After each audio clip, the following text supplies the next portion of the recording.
ఏ products వాడుతూ ఉండొచ్చు మీ దృష్టిలో? ఆయన హెయిర్ ఆయిల్ వాడతారు, నాకు తెలుసు అది. ఎందుకంటే ఈ మధ్య హెయిర్ వాష్ పౌడర్ వాడటం మొదలెట్టారు. తర్వాత స్కిన్ కి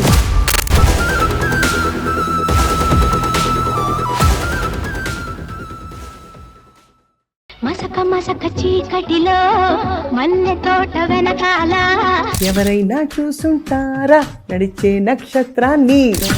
చూసుంటారా నడిచే నక్షత్రాన్ని. he said I love the products and I use them every single day అని చెప్పారు అక్కడ.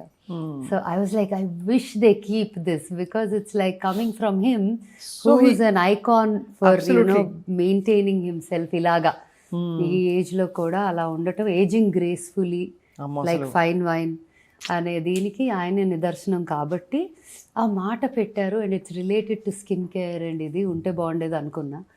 But yeah, I think they have their own reasons why they can't. Obviously అంటే అది కమర్షియల్ దీనికోసం. బట్ యాక్చువల్లీ ఏ ప్రొడక్ట్స్ వాడుతూ ఉండొచ్చు మీ దృష్టిలో? అంటే what do you think his actually using? ఆయన హెయిర్ ఆయిల్ వాడతారు, నాకు తెలుసు అది. ఎందుకంటే ఆయన అది బాగా నిద్ర పట్టేస్తుంది, డే టైంలో వాడితే నిద్ర వస్తుంది అన్నారు నాతో. సో నైటే వాడతాను because that way I can just sleep well అని. యాక్చువల్లీ చాలా relaxing on the nerve system ఉంటుంది అది. సో మీకు తెలుసు నేను అన్ని వాడిని సూపర్ అసలు. సో అది ఈ మధ్య హెయిర్ వాష్ పౌడర్ వాడటం మొదలెట్టారు. తర్వాత స్కిన్కి he uses the red Sandalwood line and Kumkumadi. అవి అయిపోయినాయి, నాకు అర్జెంట్ రీఫిల్ కావాలి ఇవాళ ఆన్లైన్ నేనే ఆర్డర్ ఇవ్వాలన్నారు ఒకరోజు. ఐ సెడ్ అర్జెంట్ అంటే రేపటికి వస్తాయి కానీ ఇవాళ కావాలంటే నేను పంపించేస్తాను అంటే, no I have to pay for this, you cannot just send it అన్నారు. సరే మీ ఇష్టం, but then I will send it అని చెప్పా. Super, such a good feeling కదా. యా, అంటే సంబడి అన్ని టెస్ట్ చేసిన ఒక పర్సన్ దట్ స్టేచర్ చెప్పడం అంటే ఇట్స్ బిగ్ బూస్ట్ అప్. కొంచెం వేడిగా కావాలంటే హనీ, జింజర్, లెమన్ కలుపుకొని. బట్ హనీ కూడా క్యాలరీస్ అంటారు కదా స్మిత చాలా మంది. కాకపోతే ఇంకా నేను మరి ఆ లెవెల్లో చూస్తే already I'm not eating too much. So మీరు ఆల్రెడీ పిట్టలాగా అయిపోయారు.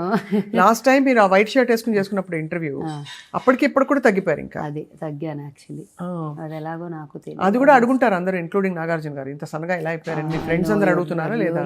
అంటే ఆయన ఎలా అనలేదు, అంటే హీ కైండ్ ఆఫ్ నోస్ కొంచెం గట్టిగానే. నేను కూడా I keep a track of my like I make sure I maintain a certain ఇది అని తెలుసు. బట్ అప్పుడప్పుడు లైక్ లాస్ట్ 2 years ఒక కొంచెం ట్రాక్ అవుట్ వెళ్ళి మళ్ళీ దారిలోకి తెచ్చుకున్నా ఈ ఇయర్ మార్చ్ నుంచి మొదలెట్టి. సో లాస్ట్ టైం చాలా మంది నాకు కంప్లైంట్ చేసింది ఏంటంటే, బిఫోర్ వి గోయింగ్ టు మసక సక్సెస్ అది, మీరు స్మిత గారు తగ్గారని చెప్పారు కానీ ఎలా తగ్గారో చెప్పలేదు. అయ్యో చెప్పాంగా, అంటే ఎన్ని మీల్స్ ఎలా తింటారు డీటెయిల్స్ చెప్పలేదు. అంటే మేము ఏం తినాలి ఇప్పుడు అని అడిగారు చాలా. I'm a very bad example for healthy ఇది, బికాస్ నాకు బ్యాడ్ అని నేను ముందే చెప్పేస్తున్నా. So that I'm not going to give ఏదో వింటానికి బాగుందని చెప్పడం కాదు, నిజం చెప్పాలి కదా.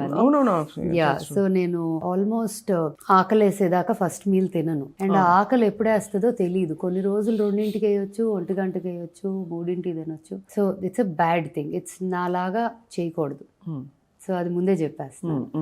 And what is to be done, నేను మార్చుకోవాల్సిన main things in my life style కూడా చెప్పేస్తా. సో దట్ దే నో చేసా తగ్గా, కాకపోతే హెల్దీగా మెయింటైన్ చేయాలంటే నేను కొన్ని మార్పులు చేసుకోవాలి, which is the right amount of protein intake.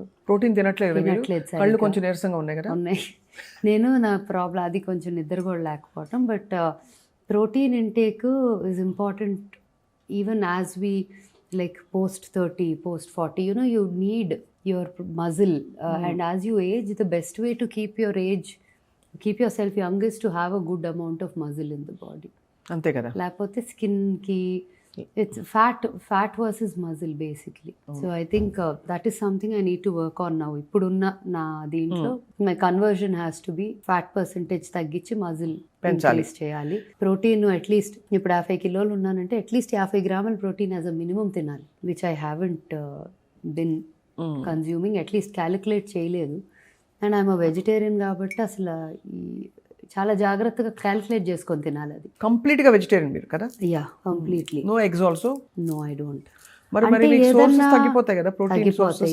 నేను దేశే సోయా కూడా మంచిది కాదు because it's processed. Exactly. Paneer మరి డైరీ అది ఇది అని అది ఇంకొక. లేదు, డైరీ నేనేమి అవాయిడ్ చేస్తానని చెప్పను, కానీ ఐ థింక్ నాకంత I don't enjoy consuming two much of paneer. So నాకు సోర్స్ ఆఫ్ ప్రోటీన్ చాలా limited. Soya is something I like. Though it is process time like it's okay if I like it at least ఇంకేది తినకపోతే ఏది రాదు, rice రోటీ తినేస్తున్నారా? తింటా little bit, like everything is quantities. And ఆ quantities కూడా point beyond నాకు ఎక్కట్లేదు అలాగే. ఫర్ ఎగ్జాంపుల్ నిన్న సోయాను పరాటా పెట్టుకున్నా, ఒక పరాటా కూడా ఫుల్గా I could eat only half a paratha with whatever soya కుదిరినంత. సో స్టమక్ ష్రింక్ అయిపోయాక ఒక్కసారి మళ్ళీ ఎక్స్పాండ్ అవ్వడం టైం పడుతుంది. అన్లెస్ అదే పనిగా పెట్టుకొని మనం యుద్ధం చేసామంటే వచ్చేస్తుంది 2 రోజుల్లో. బట్ వద్దు కదా, బాగానే ఉన్నాము, you're comfortable, your stomach is good, why put it through again అని. బట్ ఇంకొకటి ఏంటంటే what I believe and I also try to do is intermediate fasting. A lot of people know about it. And అది in fact స్టమక్కి కొంచెం gap ఇవ్వాలి అంటారు, like rest for your digestive system entirely. That helps. And when I was doing it seriously full ఫ్లెజ్డ్గా నాకు help చేసింది. నాకు actually ఎర్లీగా తినేసి ఆపేయటం అనేది ఇస్ బెస్ట్, బికాస్ పడుకునే ముందు you sleep on a very light stomach. కానీ నాకేమవుతుందంటే నాకు వేకప్ అవ్వగానే తినలేను. నేను పొద్దున్న తిన్నానంటే మధ్యాహ్నం తినలేను. సో ఈ రెండిట్లో ఒక మీలే తినగలను. I prefer to eat afternoon, ఎందుకంటే పొద్దున్నే అన్నం తినలేం కదా. So I wait till afternoon and ఆ టైంలో ఏమనిపిస్తుంది కొంచెం తినేస్తా. బాగుంది. అయితే you figured out your body, that's the main thing. So for everyone also it is what works for them. ఇప్పుడు నేను చెప్పింది మీకు అస్సలు వర్క్ అవ్వకపోవచ్చు, చాలా తిక్క రావచ్చు, రైట్? ఫుడ్ లేక తప్పు టైమింగ్స్ తిని కరెక్ట్గా ఒక ఇది స్కెడ్యూల్ లేకపోతే కొంతమందికి అసలు పిచ్చి వచ్చేస్తుంది. ఈ స్కెడ్యూల్లో నాకు అలా మైండ్ మీద ఏమవ్వదు effect. So it's working out for me. అది అందరికి అవుతుందా అంటే అవ్వదు. అది అంత హెల్దీ అంటే may not be very healthy. But intermediate fasting ఒక మంచి రిథంలో, అంటే కర్కాడియన్ రిథమ్ అంటారు, where you stop at the same time everyday. అంటే 16 గంటలు తినకుండా ఉండటం అనేది ఒక ప్రాసెస్ అయితే, ఆ 16 గంటలు 16 గంటలు అనేది కూడా ఫిక్స్డ్గా. అవును. అప్పుడు your body also kind of అదే దట్ హోల్ సింక్ అవుతుంది అండ్ హెల్ప్ చేస్తుంది. సో ఐ థింక్ నన్ను ఎవరైనా for a good health to start with advice అడిగితే మాత్రం I'm not an expert, but what I feel is intermediate fasting is helpful. అసలు ప్రతి దాని గురించి ఇది బ్యాడ్, దీనివల్ల అది బ్యాడ్ అని చెప్పి వందలు ఒకళ్ళేమో ఇంటర్మీడియట్ ఫాస్ట్ గుడ్ అంటే ఇంకొకళ్ళు ఎందుకు బ్యాడ్ అంటే దానివల్ల ఇదవుతుంది అదవుతుంది అని ఇంకోళ్ళు పెడతారు. సో అంత మైండ్ మనం too much of information overload చేసుకోకుండా if we're able to manage what is good for us, right, I think it's the best way. Correct. And one size fits all అనేది ఎవరికి ఉండదు దీనిలో. మీరు కూడా లాస్ట్ టైం కి ఇప్పటికి తగ్గారు. అవును కదా, తగ్గాను డెఫినెట్గా. నాకు కార్బ్స్, ఈ రిఫైన్డ్ ఆయిల్ గోలా ఇదంతా కూడా I realise it actually I truly believe now it causes inflammation. అది అందరికీ ఉంటూ ఉండొచ్చు, నాకైతే క్లియర్గా చూశాను నేను.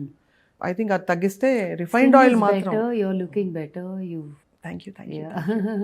But long way to go ఇంకా. But I'm on the path. అదే ఇట్స్ యాక్చువల్లీ ఈ రోజుల్లో ఇది బ్యూటీ కోసం కాదని అందరూ అర్థం చేసుకుంటే బాగుంటుంది. Health and for our self ఆ కరెక్ట్ వెయిట్ లో ఉంటే చాలా ప్రాబ్లమ్స్ రాకుండా ఉంటాయి అనేది నేను కన్విన్స్ అయిపోయాను. చాలా మంది డాక్టర్స్ బట్టలు వేసుకోవాలన్నా ప్రశాంతంగా వేసుకోబుద్ది. కరెక్ట్. అవును. లేదంటే అబ్బో ఇది ఎట్లా ఉందో అలా 100 ఆలోచించాలి. ఇప్పుడు you don't have to really think. ఏది వేసుకున్నా బాగానే పట్టేస్తుంది, మంచిగా ఉంటుంది, ఎక్కడా కూడా ఒక ఆడ్గా ఉందా అన్న ఫీలింగ్ రాదు. అవును. దానిలో ఉన్నంత సుఖం ఇంకో దాంట్లో ఉండదు. Very well said. So true.